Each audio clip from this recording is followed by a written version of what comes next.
Good afternoon, good evening, everyone. It is Monday, March 30th, and we're back for another poem of the day. This is like take 4 that I've tried to do today. I tried doing this down by the beach, and I didn't think it was windy, but I would basically get to the last line of the poem, and then the phone would flip over or something like that. So it's been a little bit of an exercise in madness, which is fine, I guess, given the particular poem that I'm sharing with you today.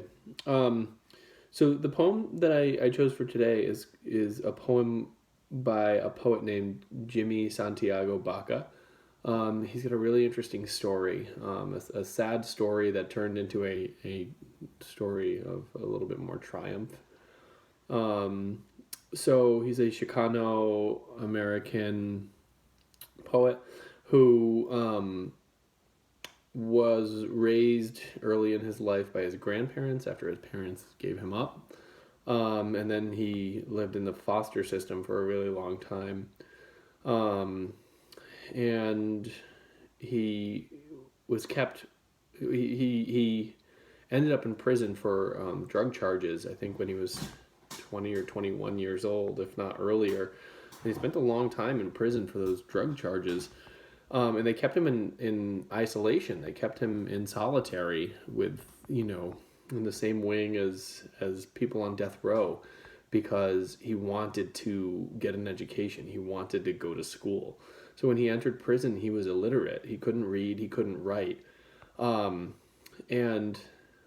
I don't know. I think it brings it brings a little bit more weight to the poem.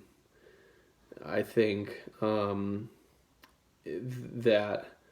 I don't know, as a teacher, as a dad, as a human being, this poem is not necessarily the most complicated poem that I've chosen or that others have chosen, but there's just something really exuberant and honest about it, and I love that about this poem.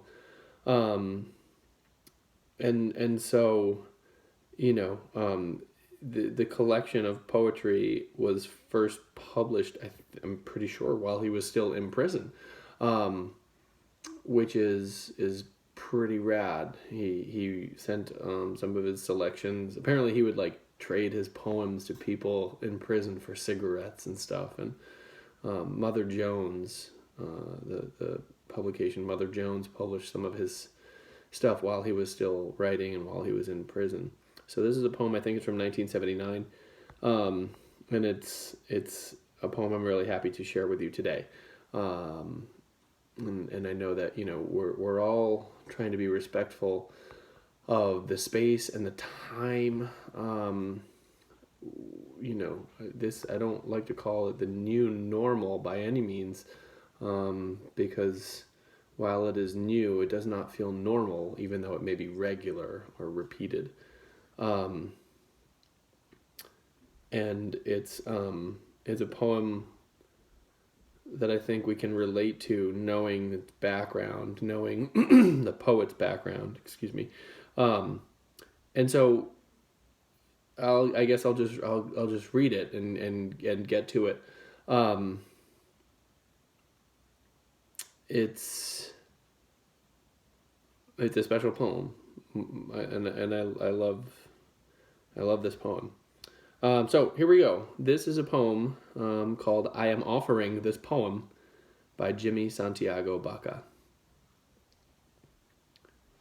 I am offering this poem to you since I have nothing else to give. Keep it like a warm coat when winter comes to cover you, or like a pair of thick socks the cold cannot bite through. I love you. I have nothing else to give you, so it is a pot full of yellow corn to warm your belly in winter. It is a scarf for your head to wear over your hair to tie up around your face. I love you. Keep it. Treasure this as you would if you were lost, needing direction in the wilderness life becomes when mature. And in the corner of your drawer, tucked away like a cabin or hogan in dense trees, come knocking, and I will answer, give you directions, and let you warm yourself by this fire. Rest by this fire and make you feel safe. I love you. It's all I have to give, and all anyone needs to live, and to go on living inside when the world outside no longer cares if you live or die. Remember, I love you.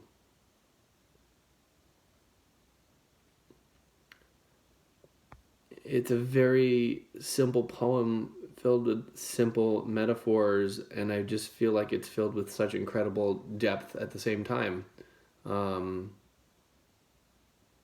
Because of, you know, where it came from and where it is now.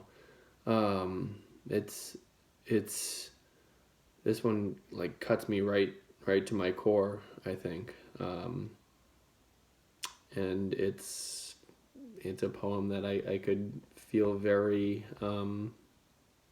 I've felt this poem speaking to me today. And I hope for some of you it did as well.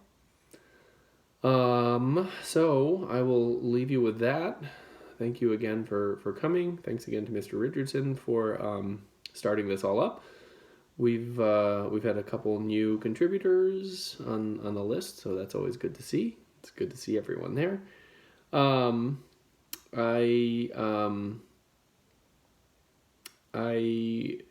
Tomorrow is the last day of March. Somehow we're already there.